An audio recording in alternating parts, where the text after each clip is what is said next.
My name is Stephanie Dawson. I'm the CEO of a Berlin startup, ScienceOpen. So ScienceOpen is a freely accessible discovery environment. We contain, at the moment, over 72 million records of research articles, preprints, books and chapters.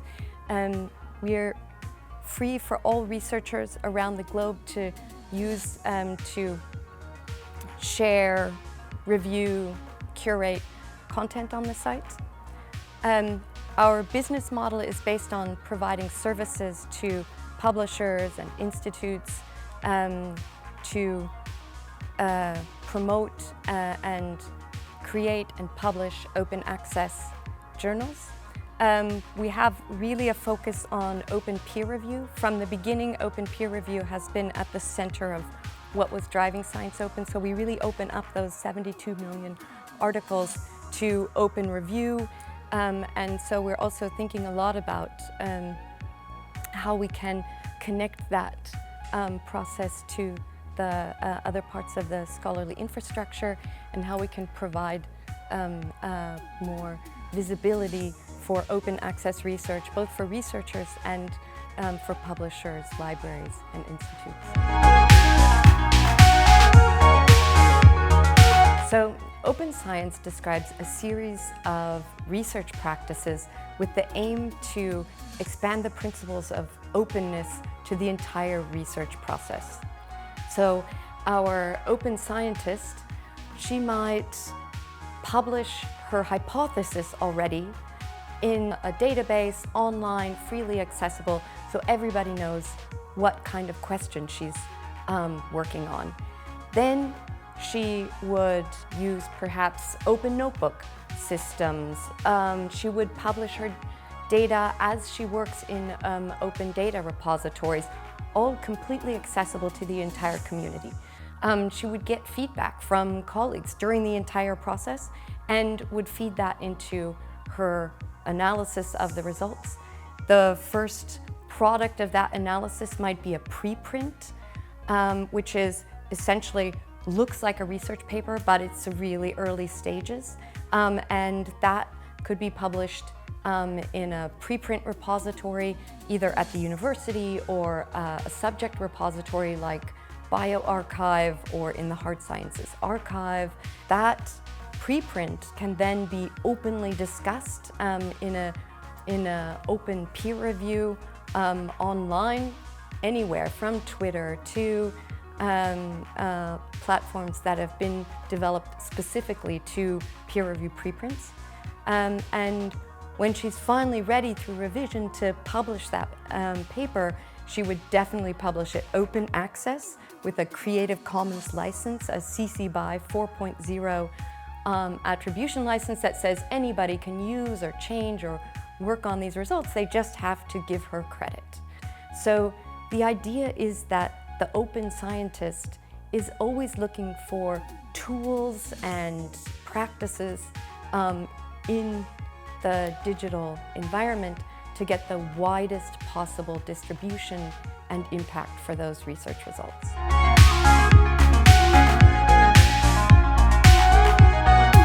Scientists have been collaborating and sharing results since the beginning of science. So that's a standard scientific practice. What has turbocharged this process is the internet and the digital environment in which the speed and accuracy with which these results can be shared has grown exponentially. The preprint server archive was really the first in the hard sciences, physics, math. There was really a long tradition of researchers sharing early results among themselves as a manuscript that they called a preprint.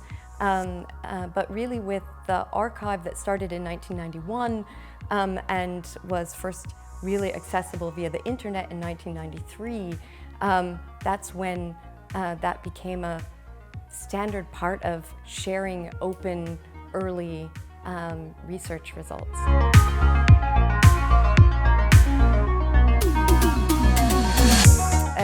A former colleague and strong open access advocate, John Tennant, reminded us every day in the ScienceOpen office that open science is just science done right. I think he personally had some bumper stickers printed with that. And the goal of open science would be really to drop the open and have science just be much more collaborative. But science is also a highly competitive field. So in this highly competitive environment, researchers are still measured on the journal that they've published their results in, how elite is it, what's its impact factor. This is still the measure of scientific success. And there's a lot of ways in which researchers can endanger that success by being open. Their data could be used by other researchers. If they publish too early, the peer reviewers at the journal might think this isn't very novel anymore, it's not that innovative, so they could potentially miss out on getting published in an elite journal.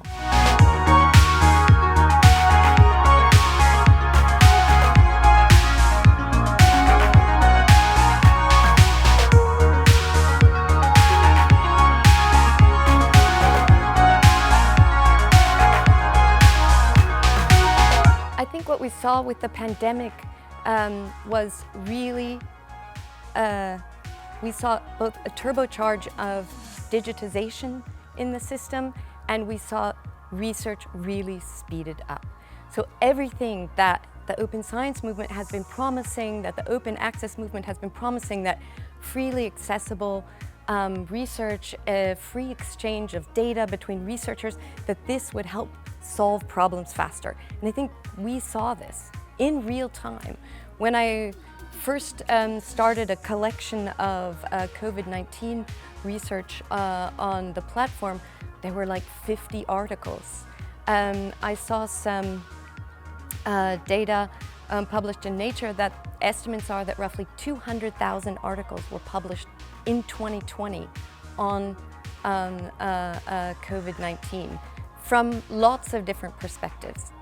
Papers were published openly as a preprint, online. They were reviewed on Twitter, on review platforms.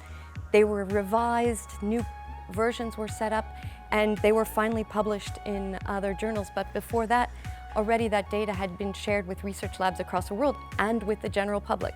So also journalists were looking at those preprint servers to see what's the newest, what do we know, have we any idea of how we might be able to treat this disease. So there were lots of really, a lot of positives, I think, that came out of the pandemic for open science.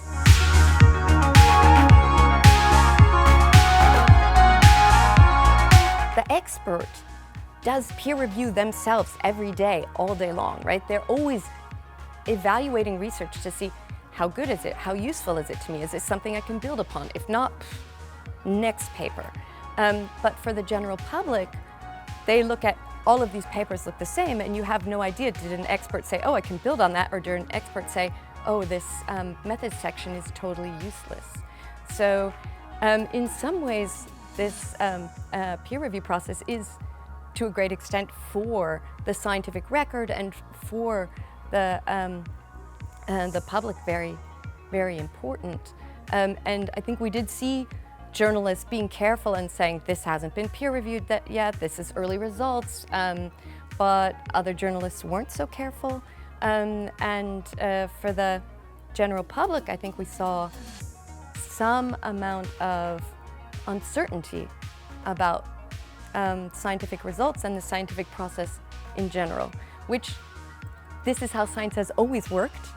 Science is always saying, oh, these results were wrong, here's a better hypothesis, but sometimes the public doesn't see that. The public is confronted with something that's called a fact, and their assumption is that this has been generally accepted by the academic community.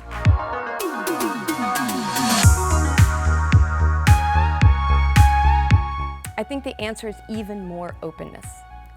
So the answer isn't going back to a black box system, but the challenge is to create a system that is really radically more open, and then to also train the journalists and public on a new system. And I think we have a system that worked wonderfully in a paper age. We've been in a transition period for the last 20 years or so, but I think we really are ready to move to a different kind of science communication system. Value different things, evaluate research differently, and I think we're going to need to train the public and the media and the political institutions in order to move towards a more open science.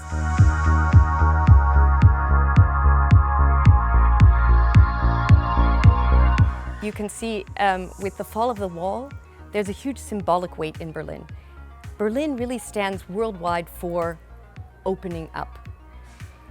You know, tearing down walls, opening things up. So it's also very fitting that there's the Berlin Declaration about open access. Berlin has been at the forefront of open access since the beginning. And so for us, with so many universities in Berlin, with a really lively research community in Berlin, with some other academic publishers in Berlin who have also been thinking about open access, for us it really made sense to be located in Berlin.